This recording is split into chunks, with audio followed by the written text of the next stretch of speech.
तो आज हम आते हैं क्लास 11th के टॉपिक पे, जिसका है टॉपिक का नाम शेप ऑफ ऑर्बिटल्स। इससे पहले जो हमने टॉपिक देखा था उसमें हमने देखा था पोलिस एक्सक्लूसिव प्रिंसिपल, वो मैंने यहाँ पे पिछली वीडियो में क्लियर किया था।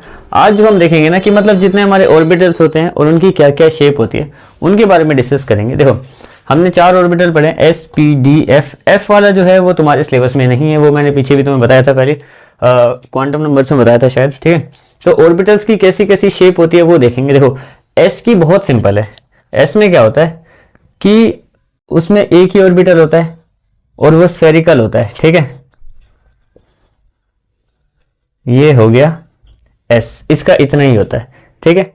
पी में हमने क्या देखा था, पी में हमने देखे थे 3, ठीक है। अब जो पी में 3 होते हैं ये स्फेरिकल है, एक्सिस के हिसाब से देखें एक्स वाई जेड, तो ये एक ही है, यहाँ पे स्फेरिकल बनेगा, यहाँ पे स्फेरिकल शेप बनेगी, ठीक है, स्फेयर बनता है। पी में देखें ना तो पी में 3 होते हैं, अब वो एक्स वाई के हिसाब से हमें देखने पड़ेंगे। देखो एक्स एक्सिस वाई एक्सिस इस तरीके से, और ये इसका जेड एक्सिस, ये हो गया हमारे पास x x dash y Y dash और ये जेड जेड डैश, इस तरीके से। पहले मैं तीनों यहाँ पे ड्रॉ कर लेता हूँ, ज़्यादा कॉम्प्लिकेटेड नहीं है ये शेप्स, बस तुम्हें याद रखनी है, पेपर में पूछ सकते हैं। Y Y dash Z Z dash, ठीक है। एक और बना देते हैं, आखिरी 3 होते हैं ना ये, तो ये हो गया x x dash y Y dash और z Z dash. 3D space में देखेंगे ना हम लोग, डैश के लिए हम डॉट लाते हैं इस तरीके का, ठीक है, मतलब छोटी सी लाइन खींचते हैं। अब इसमें देखेंगे कि किस तरीके से वाई के जो 3 होते हैं वो क्यों होते हैं। देखो पहला जो होता है इसमें हमने देखी थी उसकी शेप है स्फेरिकल, ठीक है।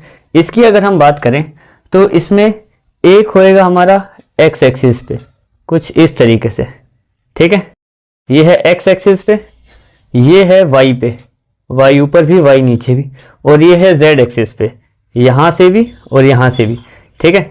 और ये जो शेप है जिसको हम नाम देते हैं इसको बोलते हैं हम डम्बल शेप, ठीक है। डम्बल वाली शेप, नॉर्मल डम्बल ये वाली शेप, ठीक है। जैसे ये तो स्फेरिकल है, इसमें एक बार इधर जाते हैं एक बार इधर आते हैं, तो ये डम्बल शेप कहते हैं इसको, ठीक है, इसके नाम ये बनता है। अब ये होता है हमारा P X P Y P Z. इससे पहले जनरली 2px 2y 2z लिखते हैं, पर वो फिर किसी भी p की बात कर रहे हो 3p 4p, तो यहाँ पे बस मतलब मेन है p x y z, वो तीनों इस तरीके से लिखते हैं क्योंकि 3 होते हैं हमारे, और 3D स्पेस में 3 टाइप के डम्बल बन सकते हैं, एक x एक्सिस पे, एक y एक्सिस पे और एक प्रॉपर पूरा का पूरा हमारा z एक्सिस पे, ठीक है। तो ये हो गया दूसरा, इसकी शेप का मैंने नाम भी बता दिया यहाँ पे तुम्हें। अब बात करते हैं डी ऑर्बिटल की। डी ऑर्बिटल में होता है 5, ठीक है। अब वो पांचों कैसे याद रखो, देखो शेप ऐसी ही बनेगी सारी। तो यहाँ पे मैं वीडियो को थोड़ा सा स्पीड अप कर दूंगा ताकि तुम्हारा टाइम बचे।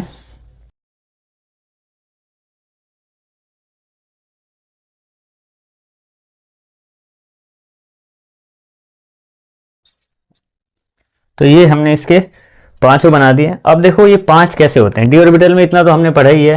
कौन से वाले टॉपिक में पढ़ा था हमने, क्वांटम नंबर्स में पढ़ा था कि डी में 5 ऑर्बिटल होते हैं। अब वो 5 किस तरीके से होते हैं और इसकी शेप का नाम भी क्या होता है वो भी देखेंगे। देखो इसमें ये 5 इस तरीके से होते हैं, जैसे कि मान लो पहला है, पहली शेप की अगर हम बात करें तो पहले में देखो किस तरीके से देखेंगे हम लोग।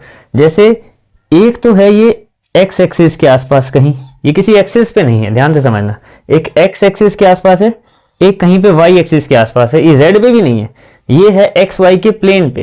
कहने का मतलब क्या है, जैसे 3D स्पेस है, मान लो ये इस तरीके से x और y एक्सिस होते हैं, ठीक है। z की मैं बात ही नहीं कर रहा, z आगे से पीछे है मान लो, तो ये x और y के ही प्लेन पे इधर और इधर है सामने की तरफ, मतलब एक फूल ऊपर की तरफ नीचे और एक ऐसे, ना ये कहीं y में जा रहा है ना पीछे, मतलब x y के प्लेन पे है, ठीक है। एक ये हो गया, और एक ये होता है, ये हमारा मान लो y और z के प्लेन पे, मान लो इसको हो गया कि एक है ये y के किसी प्लेन पे है इस तरीके से, और ये ये z के किसी प्लेन पे है इस तरीके से, ठीक है।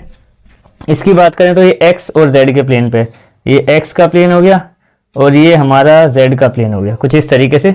ये तीनों प्लेन्स पे होते हैं, ये उसके एक्सिस पे नहीं होते। जिस तरीके से ये थे ना, ये कैसे हैं, सारे जितने भी हैं ये सब एक्सिस पे हैं, यानी कि जो हमारी लाइन है ना, लाइन वाली, उसी के ही पूरे के पूरे एक्सिस पे आते हैं ये, ठीक है। इनकी बात करें नीचे वालों के ना, तो नीचे वालों में ये होता है कि एक्सिस पे, ये प्लेन्स पे आते हैं।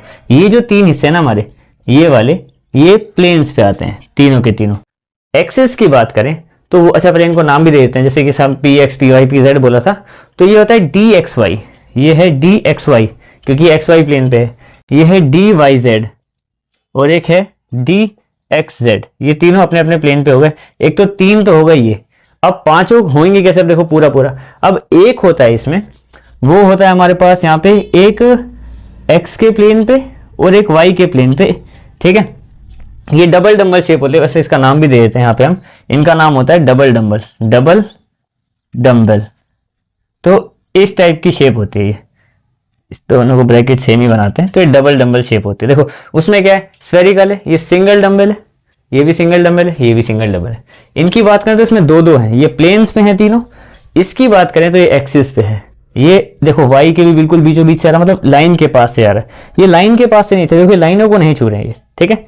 ये वाला जो है हमारा, ये हमारा एक्सिस पे होता है और ये भी डबल डम्बल का ही है, और इसका क्या बोलते हैं नाम जो है वो होता है D X square Y square, इस तरीके से। आखिरी की बात करें तो आखिरी वाला क्या होता है, वो z के एक्सिस से जाता है, बिल्कुल जैसे z है उसके एक्सिस से जा रहा है। तो एक तो ये हो गया। लास्ट में इसमें कोई जैसे डबल डम्बल का मतलब एक तरीके से एक्सेप्शन मान लो कि इन सब में तो डबल डम्बल बन रहे हैं, सब में दो दो फूल एक तरीके से बन रहे हैं। इसमें क्या, एक तो z पे है और साथ ही साथ z के अराउंड एक छोटी सी रिंग होती है, तो जो इसकी शेप कहते हैं मतलब कुल मिला के वो होती है डबल डम्बल विद यानी सिंगल मतलब डम्बल विद रिंग, सिंगल क्या बोलेंगे, डम्बल विद रिंग।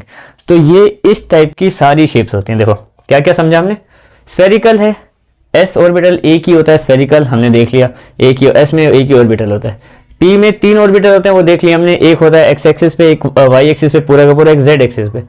डी में 5 होते हैं, एफ में 7 होते हैं, वो हमें पढ़ने नहीं है। डी में 5 क्या है, एक एक्स वाई के प्लेन पे है, मतलब ये एक्स एक्सिस है, ये वाई एक्सिस है, तो इसके इस तरफ एक्स के कहीं बीचों बीच, वाई के कहीं बीचों बीच, ऐसे टाइप से आ रहे हैं। एक्स वाई को नहीं छू रहे हैं, एक्सिस को नहीं छू रहे हैं, तो ये तीनों प्लेन्स पे होते हैं सिर्फ, ठीक है। अब जैसे ये मान लो ये है वाई जेड का, अब वाई जेड का देखो मैंने तो 2D के हिसाब से बनाया, 3D के हिसाब से अगर देखें तो मान लो ये लाइन है वाई और ये अंदर की तरफ जा रही है, पीछे की तरफ बोर्ड के अंदर जेड एक्सिस, ठीक है, इस तरीके से। तो ये क्या है, वाई और जेड का प्लेन है ना, तो वाई सीधा और जेड ऐसे, तो ये अंदर से बाहर को आ रहा है, मतलब दीवार के अंदर से दीवार के बाहर को, और ये अंदर से दीवार के अंदर को जा रहा है। तो इस टाइप का ही कुछ है 2D प्लेन्स में, मतलब 3D में मैंने तो 2D के हिसाब से तुम्हें समझा दिया। इसकी बात करें तो ये एक्सिस पे होता है, इसमें दोनों डबल डम्बल है, एक एक्स एक्सिस पे है पूरा का पूरा, एक वाई एक्सिस पे है पूरा का पूरा, तो इसके ये साइन आ जाता है इसका, ठीक है। दूसरी बात करें ये जेड हमारी एक एक्सेप्शन है डबल डम्बल में ही। इसमें हमने क्या देखा था कि एक इसमें क्या बोलते हैं डम्बल है, दो नहीं है, और एक रिंग है इसके चारों तरफ, ठीक है। चारों तरफ क्या मतलब बीच में छोटी सी ओरिजिन के पास में, ठीक है। तो ये थी हमारी जितनी भी शेप्स थी, हमने सारी यहाँ पे क्लियर कर ली हैं। अब मिलते हैं इसी चैप्टर के किसी दूसरे टॉपिक में। That's it.